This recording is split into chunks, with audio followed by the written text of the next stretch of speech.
안녕하세요. 경매사령관 방역준입니다. 오늘 847강이죠. 847강. 제목이 뭐냐면, 선순위 소유권 이전 청구권 가등기 반드시 깨진다. 제목을 가지고 오늘 강의를 하겠습니다. 조금 강의가 길어질 수가 있어요. 그래서 오늘 제가 가등기에 대해서 문제를, 그러니까 가등기와 관련된 내용들이 한 30가지 정도 되거든요. 그 중에서 반절 이상을 맞추신 분들은 이 가등기를 깨트릴 수가 있어요. 그렇지만 가등기가 뭐 학원에서 배운 대로 뭐 그냥 암기식으로 배우신 분들은 절대 선순위 소유권 이전 가등기 못 깨트립니다. 물론 담보 가등기는 당연히 깨지죠. 배당 요구하면. 그죠? 제가 말씀드리는 것은 담보 가등기가 아니라 소유권 이전 청구권 가등기예요. 구분을 잘 하세요. 그러니까 처음 공부하시는 분들 헷갈릴 수도 있겠지만 처음 공부하시는 분들 듣지 마세요. 헷갈리면. 어쨌든 간에 선순위예요. 선순위. 후순위는 당연히 맞서되죠. 그죠? 후순위는 당연히 맞서되지만 선순위 소유권 이전 청구권 가등기 반드시 깨진다. 요 내용을 가지고 오늘 강의를 해드리겠습니다. 그래서 이제 오늘 가등기 총정리 1편이 되겠는데 아마 오늘 한 편으로 끝날지 모르겠습니다. 그리고 좀 한 가지 좀 공지할 사항이 다음 달부터는 교재 가격을 좀 올리겠습니다. 199만원으로. 조금 이제 그리고 8월 달부터는 200만원을 훨씬 넘길 예정이거든요. 어쨌든 기본교재 블루오션 교재 188만원인데 현재까지는 다음 달 7월부터는 199만원으로 인상을 하겠습니다. 그리고 8월 달에는 좀 더 인상을 하고요. 제가 왜 이렇게 하냐면 요즘 600만원짜리 학원도 있더만요, 강의가. 그래서 무슨 특수물건 막 그러면서 600만원짜리, 500만원짜리도 있다 하더라고요. 근데 거기서 수강하신 분이 제 교재를 사시고, 그냥 지방에서 올라오셨는데, 그런 말씀을 하시더라고요. 600만원짜리, 500만원짜리 강의 들어도, 진짜, 농담이 아니라요. 경매사령관님 교재만큼 좋은 게 없어요.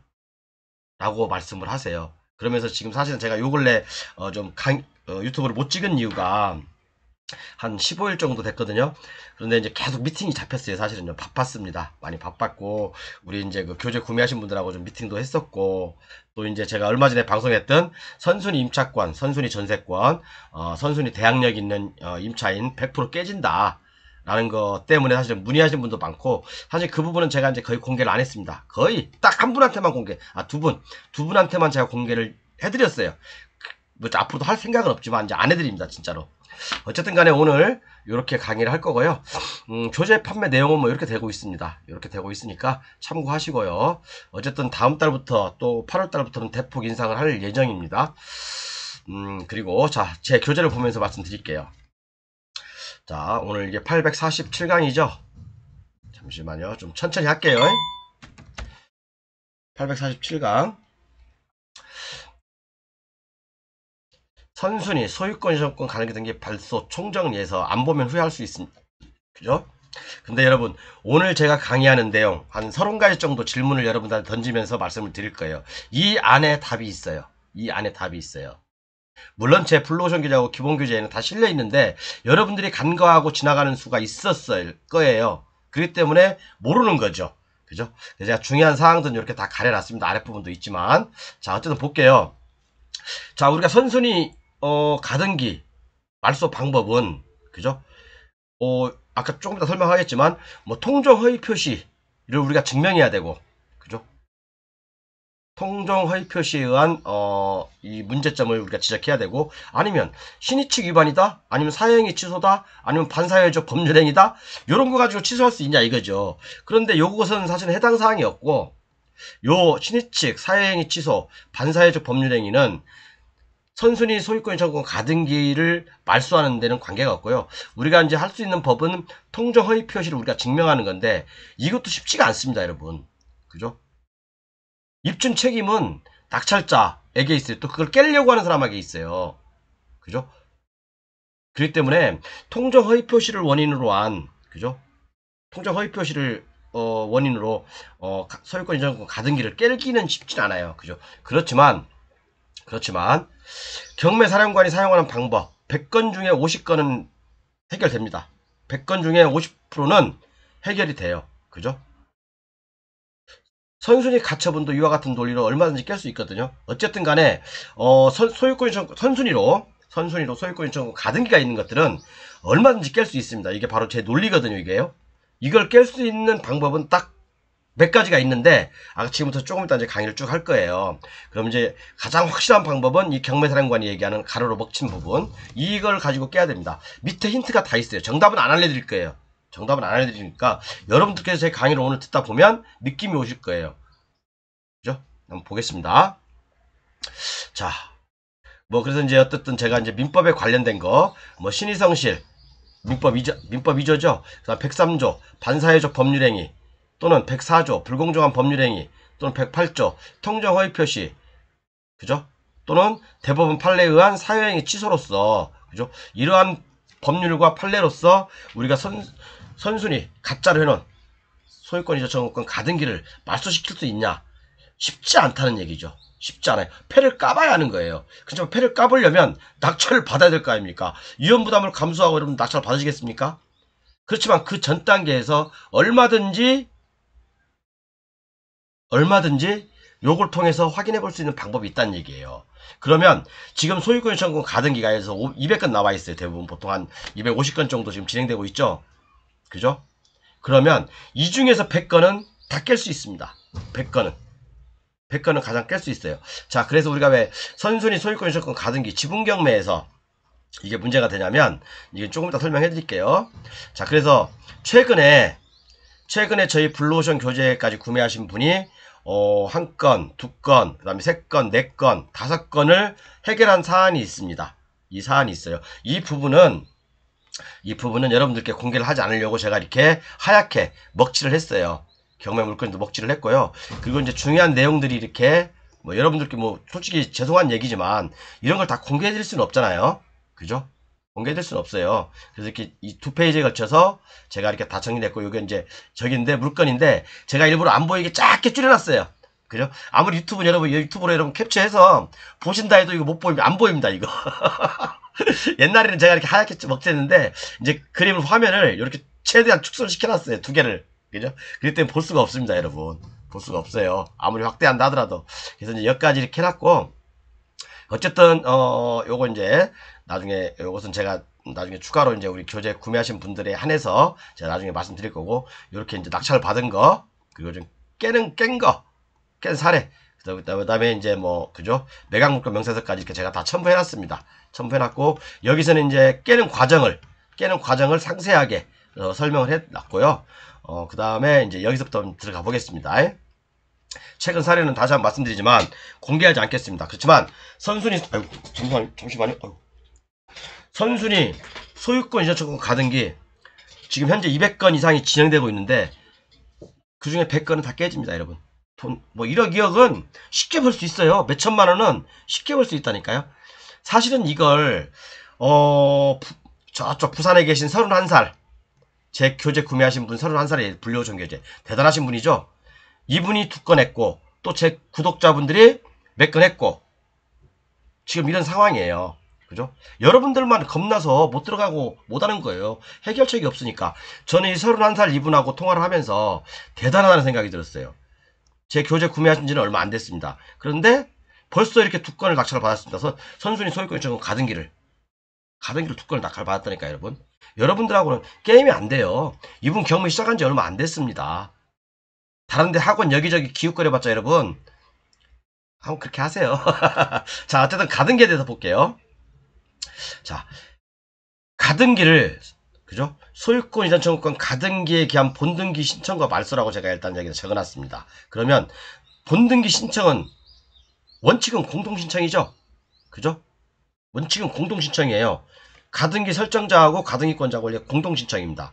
그리고 가등기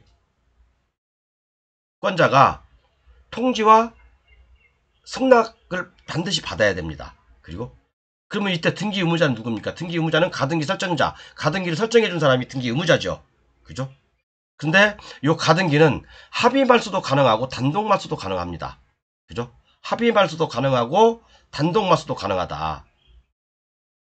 단독 말소는 말소 신청서와 가등기의 목적이 달성됐음을 증명하는 서류를 제출하면 됩니다.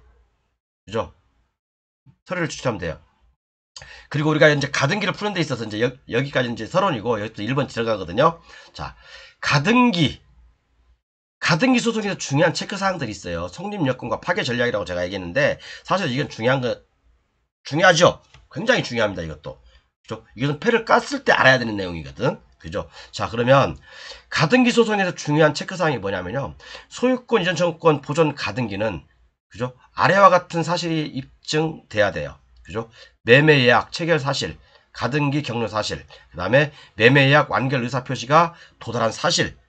요 사실들이 증명이 돼야지, 입증이 돼야지 소유권 이전 청구권 가등기가 되는 거예요. 이 외에는 다 뭐예요? 담보가 등긴 거예요. 돈을 왔다 갔다 했다. 대물 변제를 받았다. 변제기가 지나서 대물 예약을 완결하는 의사표시가 도달했다. 뭐 이런 것들은 다 돈이 왔다 갔다 하는 상황이잖아요. 그렇기 때문에 이런 것은 담보가 등기예요.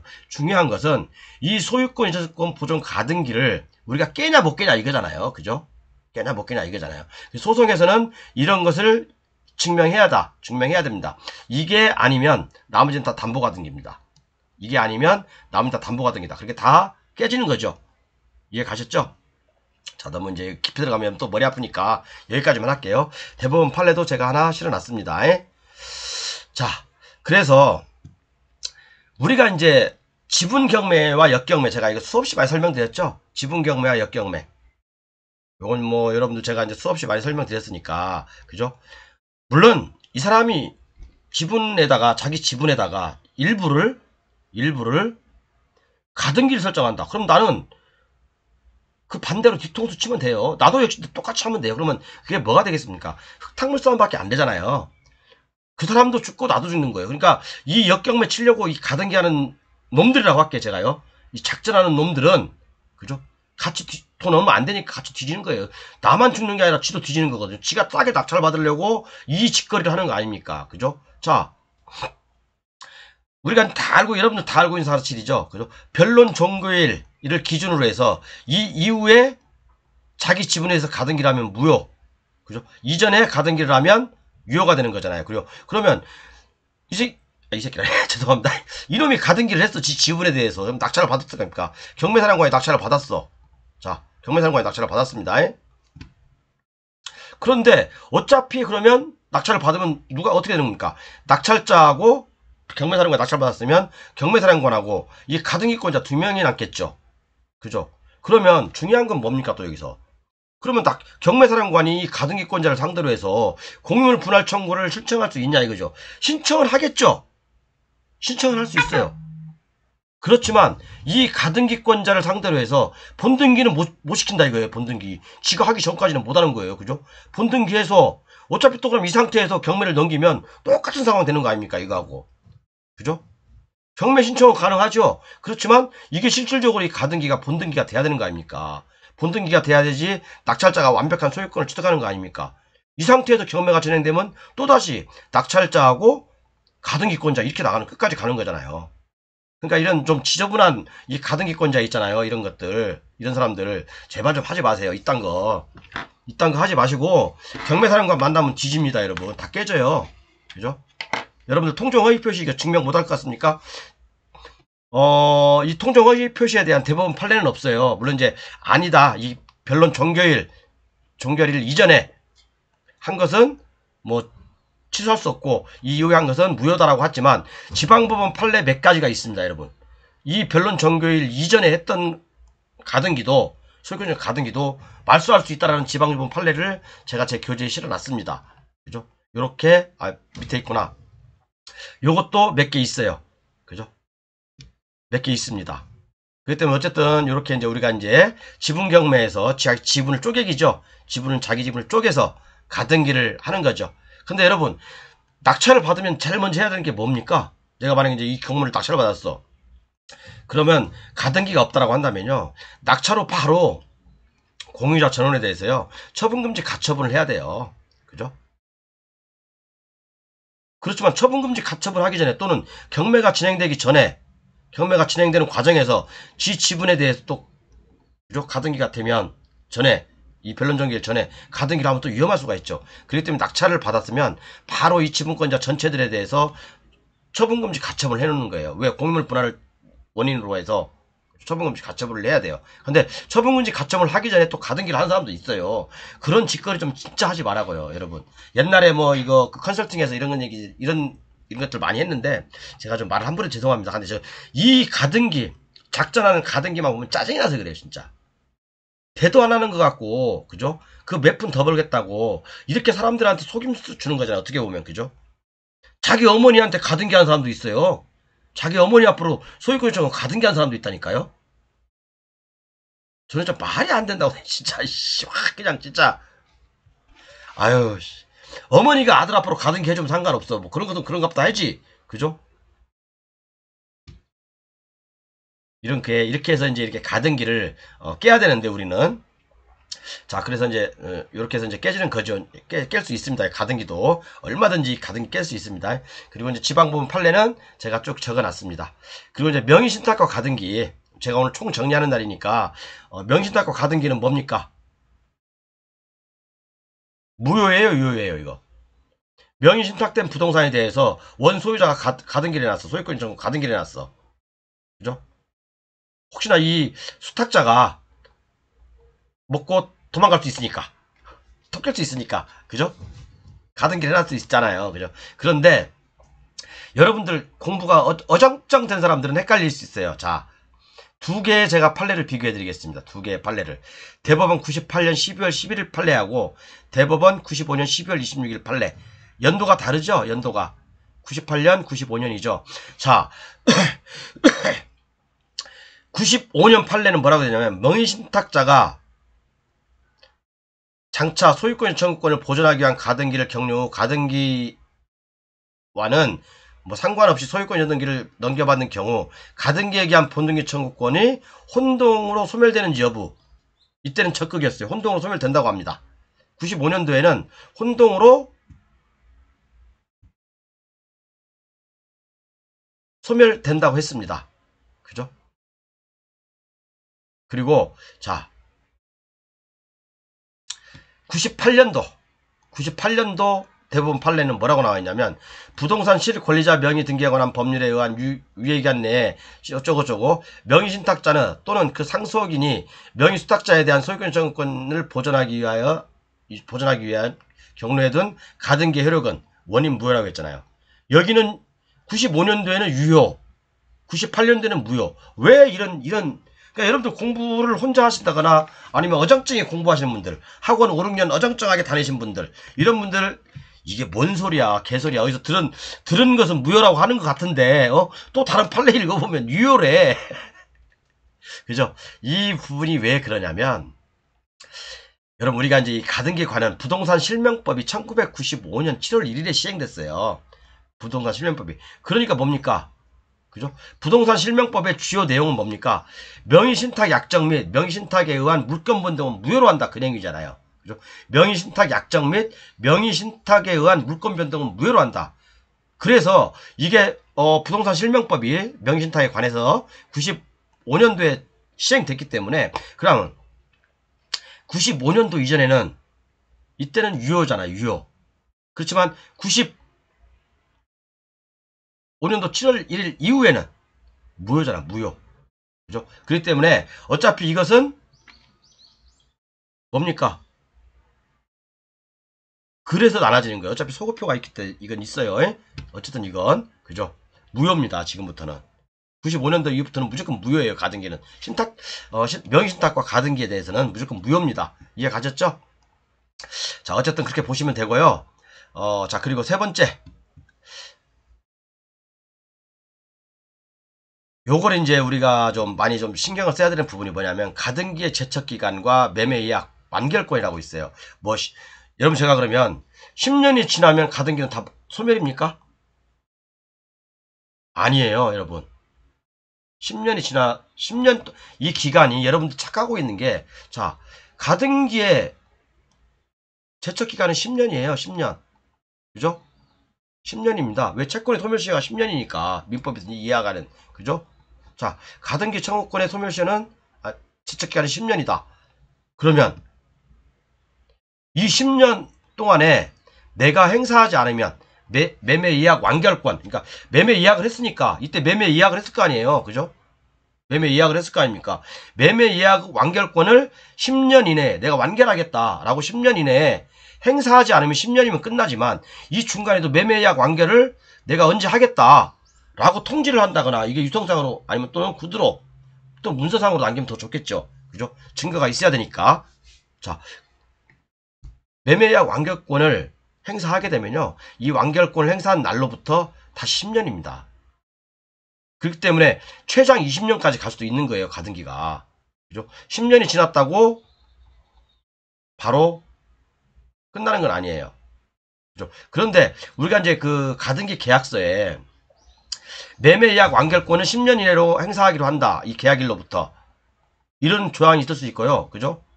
매매 예약 완결권은 우리가 나 20년 후에 행사하기로 한다.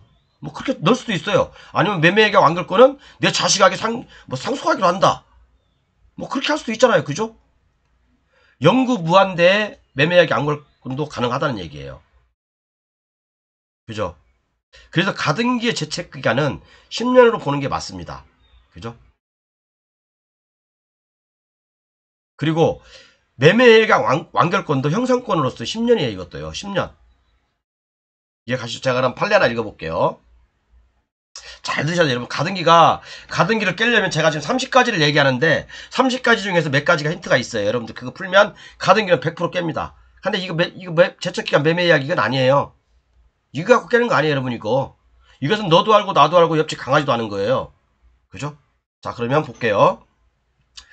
자 민법 564조 어쩌고저쩌고 자 매매 예약의 완결권은 일종의 형성권으로서 당사자 사이의 행사 기간을 약정한 때에는 그 기간 내, 그러니까 10년, 20년도 할 수 있다는 얘기죠. 근데 약정이 없는 때에는 우리가 이제 그 가등기 계약서 있죠. 가등기 계약서에 약정이 없다면 예약이 성립한 날로 10년 이내에 이를 행사해야 하고 뭡니까 그럼 가등기 처음에 가등기가 예약이 돼 있잖아요. 그럼 10년 이내 행사를 해야 돼요. 근데 만약에 가등기 계약서에 매매 예약 완결권을 언제 행사하기로 했다라고 계약이 있으면 그 기간에 따라야 된다는 얘기예요. 이해 가시죠? 그 기간이 지난 때는 예약 완결권은 제척 기간의 경과로 인하여 소멸한다. 그래서 예약 완결권 행사 기간은 특별한 개한은 없다라고 되어 있습니다. 그죠? 그러니까 뭡니까? 결론은 이게 여러분들 굉장히 헷갈리는 내용이거든요. 자, 어차피 가등기 계약을 했어요. 그죠? 그래서 우리가 막연히 짚어보면 안 된다니까? 가등기 계약서를 봐야 된다니까요? 가등기 계약서를 봐야 돼요.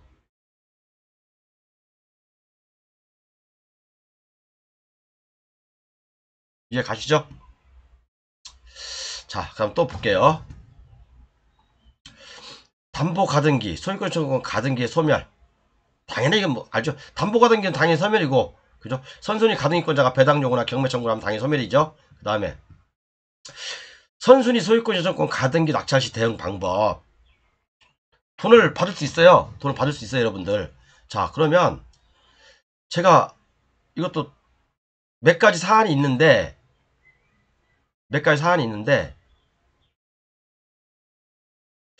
어쨌든 간에 요것은 한번 그죠?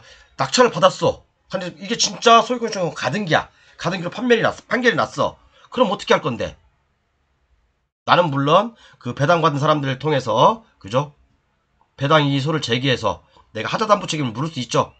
하자담보 책임을 물을 수 있습니다. 그죠? 그렇기 때문에 그 배당받은 사람들이 1순위 뭐 그 은행권이라든가 또는 공공단체라든가 또는 이익 뭐 새마을금고라든가 신협이라든가 그런 데가 배당 받아갔으면 내가 얼마든지 돈을 찾을 수 있어요. 물론 시간은 걸리겠죠. 소송을 해야 되니까. 그죠? 그런 부분이 있습니다. 그렇기 때문에 근데 만약에 자력이 없는 개인이라고 하면 어떻게 되겠어요? 자력이 없는 개인이라고 하면 받기가 좀 힘들겠죠. 그러니까 돈 떼인다고 보시면 돼요. 그죠? 자, 그 다음에 환매등기와 가등기. 자, 환매등기는 제가 요거 738강에서 말씀드렸어요. 환매등기도 가등기의 일종이에요. 왜 환매등기가 어디서 나오냐면 여러분들 환매등기라고 하니까 미친놈 아니야 라고 하는데 원래 환매등기는요 가등기 담보법에 나와 있는 거예요. 그죠? 가등기 담보법 2조 정의에 보면 예약 딱 나와 있죠. 이렇게요. 여기 환매라고 써 있죠. 이게 바로 환매등기예요. 환매등기. 내가 나중에 다시 살 수 있는 권리잖아요. 그죠? 그러면 환매 등기에는 뭐가 나와야 돼요? 기한하고 금액은 반드시 명기가 돼야 되잖아요. 기한하고 모르시는 분 제 738강 보세요. 기한하고 뭐예요? 금액은 반드시 명기가 돼야 되죠. 그죠? 738강 내용을 여기 나와 있으니까 그러니까 환매도 가등기의 일종이다. 가등기 담보 법률에 따르는 일종의 가등기다라고 보시면 되고요. 그 다음에 자 선순위 가등기권자도 낙찰 받을 수 있나? 여러분 가등기권자가 낙찰 받을 수 있나요? 가등기권자가 낙찰 받을 수 있냐고. 가등기권이 채권이에요, 물건이에요? 예? 가등기가 채권이냐고 물건이냐고. 채권이죠? 그죠? 그러면 경매에 참가할 수 있는 사람, 없는 사람 누구예요? 채무자, 소유자, 무능력자, 채무자 겸 소유자.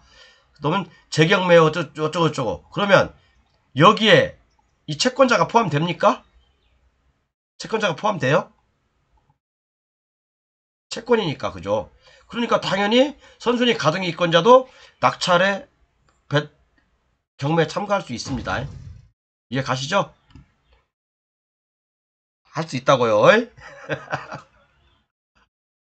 자, 그 다음에 소유권 가등기 청구권도 매매가 가능한가? 당연히 매매가 가능하죠. 그죠? 당연히 소유권 청구권 가등기도 매매가 가능해요. 양도 양수 다 가능합니다. 그죠? 그럼 아까 뭐라고 했어요? 양도 양수 하는 거 하려면 동의하고 통지를 해야 되죠. 통지를 하고 동의를 받아야 된다고 했죠. 제가요. 그죠? 자, 여기 한번 판례 하나 읽어볼게요. 소유권 청구 가등기를 매수인으로부터 양도받은 양수인은 매도인이 그 양도에 대해 동의하지 않고 있다면, 동의를 받아야 되는 동의하지 않고 있다면 뭡니까? 그죠? 양도의 채무자의 승낙이나 동의가 요한다고 할 것이므로 어쩌고저쩌고, 부동산 가등기권이 이전받은 자라고 하더라도 소유자의 동의가 있어야 가등기에 대한 본등기를 청구할 수 있다. 아까 제가 서두에도 말씀드린 거죠. 처분금지 가처분도 매매가 왜 이게 여기 나오지? 가처분이? 가처분 통과 패스. 그 다음에 혼동. 자, 혼동으로 소멸하는가? 요거. 자, 여기 이제 가등기권자가 있어요. 가등기권자가 있고 1순위 가등기가 있고, 그 다음에 여기 저당권이 있어. 그죠? 저당권이 있어. 그런데 이게 A라는 사람이에요. 이건 B 저당권. 그런데 이 A가, 똑같은 A가 소유자는 Z라고 합시다. 소유자 Z한테 이 가등기를 본등기하지 않고 이 소유자로부터 A가 매매를 했어. 등기부를 보니까 매매야. 등기 원인이 매매야. 그러면 이 가등기는 소멸 안 된다는 사람도 있는데 소멸됩니다, 이거 여러분. 등기 대부분 판례가 그거예요. 등기 원인이 같다면 매매잖아, 매매. 그러니까 제가 이것도 혼동에 대해 설명할 때 제 강의 블로그션 계좌 있습니다. 요것도 소멸돼요. 목적 달성했고요. 또 대부분 판례에서 얘기하는 게 이 가등기가 형식을 달리해서 매매를 이 소유자로부터 했다 하더라도 그죠? 매매 등기, 이거 우리가 등기부 보면 매매 원인이 있어요. 그죠? 등기 원인이 있다고. 등기 원인이 같으면 똑같이 이것도 매매, 얘도 가등기도 매매 예약 똑같잖아요. 그죠? 똑같으면 당연히 소멸된다. 이걸 가지고 이상하게 설명하는 무슨 뭐 어디 학원이 있는데 그건 쓰잘데기 없는 소리 좀 하지 마세요. 제발 좀. 대법원 판례 여기다 실어놨습니다. 읽어보세요. 여기 있네. 대법원. 원래 제가 판례는 파란색으로 하는데 이걸 파란색으로 해볼게요. 이렇게. 자, 그 다음에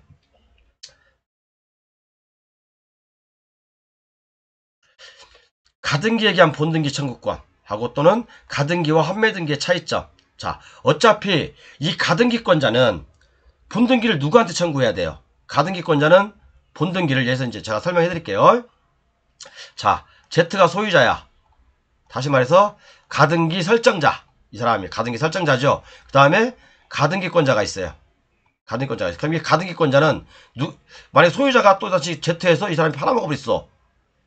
X로 팔아먹어버렸어. 그럼 이 가등기권자는 누구한테 본등기를 신청해야 돼? 이 사람한테, Z한테 해야 되죠? 그럼 이 사람 소유권을 잃잖아요. 그죠? 순위가 이렇게 순서대로 됐다면. 그죠? 그 때문에 가등기권자는 본등기 청구권은 누구한테 있다? 원래의 가등기 설정자한테 있다. 이 Z한테 있다. 그런데 환매 등기 같은 경우는 자, Z가 소유자야. 그죠? 그리고 여기 이제 A가 환매권자. 그죠? 그런데 Z가 경매사령관한테 소유권을 넘겼어. 그럼 이 A는 이 환매권을 누구한테 주장해야 돼? 근데 이게 원래 환매권이 10억이야. 그리고 또 기간도 5년으로 정해놨어. 그런데 내가 이 사람이 요걸 15억에 팔았어. 경매사령관한테. 그죠? 경매사령관 15억에 팔았어. 근데 이게 경매가 나와버렸어. 그러면 이 환매권 이제 경매 나왔어. 그죠? 경매사령관이 여기서 뭐 5억에 낙찰받았어. 5억에. 이걸 5억에 낙찰받았어. 그럼 이 사람은 저한테 환매를 신청할 거 아닙니까? 5년이 지났으면. 그러면 저는 10억을 이 사람한테 받고, 그죠? 5억을 번 거잖아. 그죠? 이게 환매 등기 잘 보세요, 여러분들. 이게 환매가 옛날에 저쪽에 어디 전라남도 뭐 산업단지 개발, 그 다음에 이제 우리 뭐 전북 어디 이제 산업단지 개발 그런 쪽에 많이 있었어요. 왜? 싸게 공급해서 분양이 잘 안 되니까. 만약에 당신들이 목적한 대로 우리가 계획했던 대로 사업을 안 하면 다시 우리 국가에서 지방자치단체에서 그 물건을 다시 가져오겠다. 그래서 환매 등기를 해놓습니다. 그렇게 해서 이제 환매 등기와 차이점 뭔지 아시죠? 가등기는 원래 설정자한테 본등기를 청구하는 거고 환매 등기는 바뀐 소유자한테 환매권을 행사하는 겁니다. 이 차이입니다.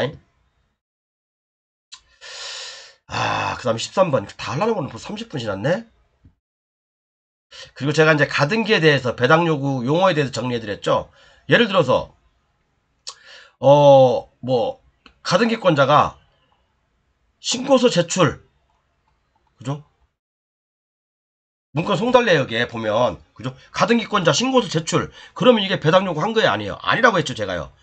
분명히 가등기권자는 권리신고 및 채권계산서를 제출해야 한다고 했죠. 그런 단어가 없이 그냥 가등기 권자 신고서 제출 이렇게만 표기되어 있다면 이것은 잘못하면 뒤집니다. 이것은 배당 요구 및 권리신고가 아니에요. 배당 못 받아요. 그냥 다 가등기권자야 신고한 거예요. 신고서만 제출한 거라고. 그죠? 이러면 소멸 안 됩니다. 이거 말소 안 돼요. 자, 그 다음에 이제 진성 가등기를 잘 받았을 때 부당이익 반환이라고 있는데요, 여러분.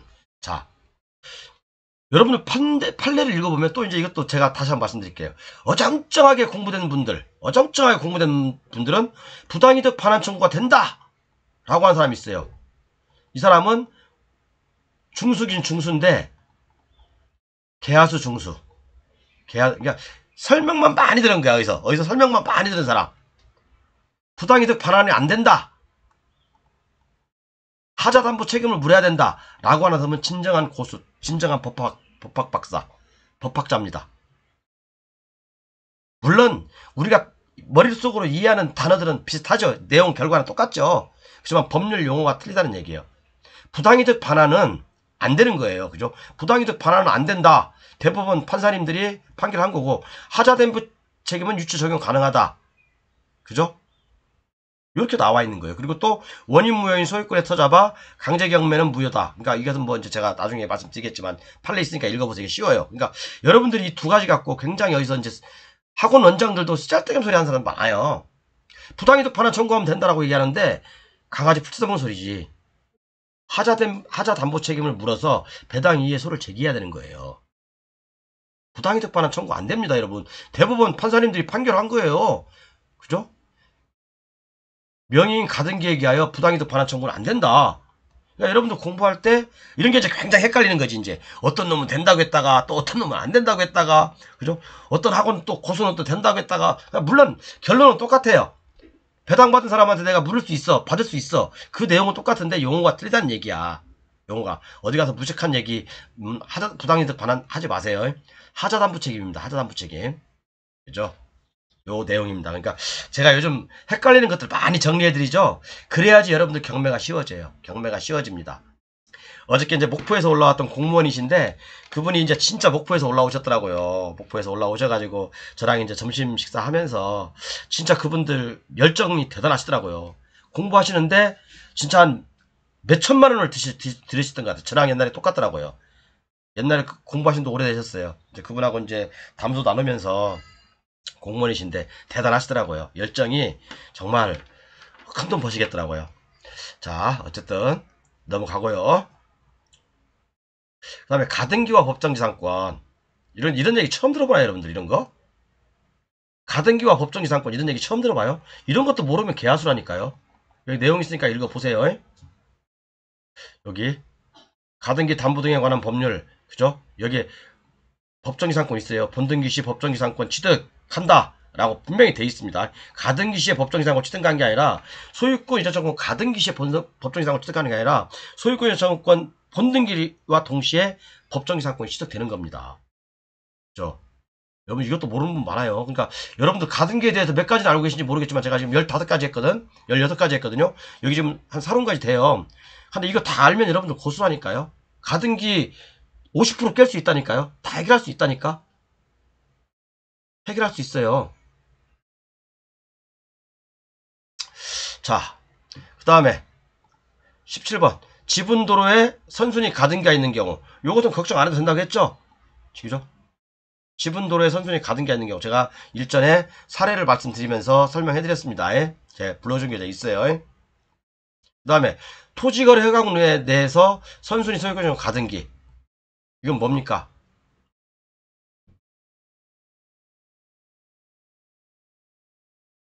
토지거래 허가 구역 내에서 선순위 소유권 가등기는 유효예요, 무효예요? 유동적 무효죠? 그럼 확정적 무효가 되는 경우는 어떤 겁니까?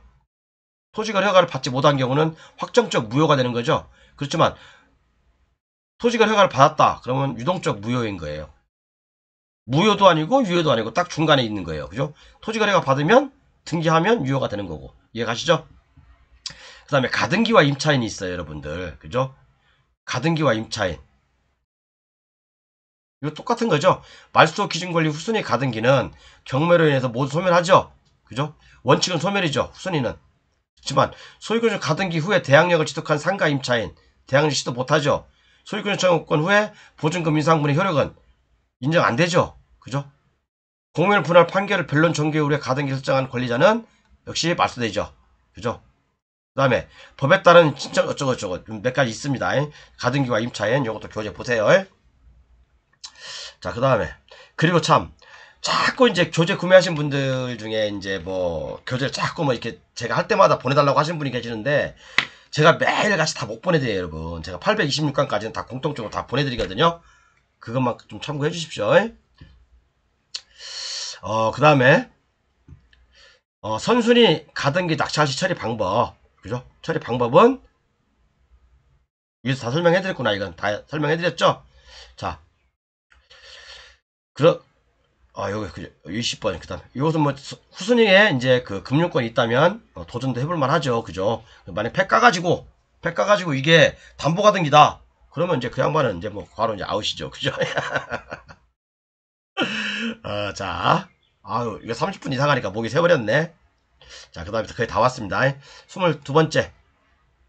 가등기권자가 복수인 경우 그중 1인만 본등기 청구가 가능한지 가능합니다. 그 다음에 수인의 채권자가 공동으로 어쩌고저쩌고 대부분 판례 실어놨으니까 보세요. 제 교재 다 있는 겁니다, 여러분. 이거. 그러니까 어쨌든 이렇게 오늘 약 한 30가지 가등기에 대해서 이렇게 살펴봤어요. 그런데 중요한 거 제가 공개하지 않는 거 위로 올려볼게요. 자, 제가 타이틀에 뭐라고 했습니까? 선순위 소유권 이전 청구권 가등기 100% 깨진다. 100%가 아니죠. 100건 중에 50건은 제가 확인해 본 게 다 깨질 수 있습니다. 다 깨집니다. 깰 수 있어요. 낙찰 받으면 되죠. 그죠? 낙찰 받으면 돼요. 그 방법은 깰 수 있는 방법은 제가 여러분들께 공개하지 않고 여기다 제가 먹칠을 해놨고요. 경매사령관이 사용하는 방법 그래서 먹칠을 해놨고 그죠? 먹칠을 해놨고 그리고 이제 실제 사례 이렇게 다 이렇게 제가 좀 옮겨놨고요. 저희 이제 블루오션 교재 구매하신 분들이 낙찰 받은 거 그리고 처리 방법들 처리 방법들 이렇게 다 제가 설명을 해드렸습니다. 설명해놨고 한 2페이지, 3페이지 되래요. 처리 방법들이. 그죠? 여기까지 4페이지, 3페이지 정도. 여러분들 아마 딱 보는 순간 야 이런 방법이 있었어? 그죠? 이런 방법이 있었어? 이런 선순위 소유권 이전 가등기 그 다음에 법정이 상권 다 깨트린다. 뭐 대지권 미등기 이걸 가지고 강의하는데 뭐 이걸 특수물건이라고 이거 500만원, 600만원, 700만원씩 받는 학원도 있답니다. 그죠? 박영춘 교재는 188만원 물론 다음 달부터 금액이 오르지만 그거밖에 안 하는데 그죠? 그거밖에 안 하는데 이걸 가지고 무슨 뭐 500, 400, 300 그걸 받습니까 여러분? 말도 안 되는 거죠 사실은. 그죠? 물론 그 학원 나름대로 300짜리 400짜리 학원도 나름대로 물론 이제 뭐 노하우가 있겠죠. 많은 노하우가 다른 거 제가 강의하지 않는 다른 노하우도 있겠죠. 자 어쨌든 이렇게 가등기의 이제 원칙과 몇 가지 유형을 제가 이제 판례별로 정리해놓고 있고요. 그 다음에 아까 이제 그 낙찰받은 거 외에 또 이렇게 그 우리 이제 구독자분들이 낙찰받은 것들 구독자가 아니라 교재 구매에 낙찰받은 거 제가 먹처리 해놨습니다. 기타 이제 참고할 그 가등기와 관련된 그 대법원 판례 실어놨고요. 다음에 이제 다음 시간에 제가 요거 좀 간단하게 한번 얘기를 해볼게요. 반드시 깨진다.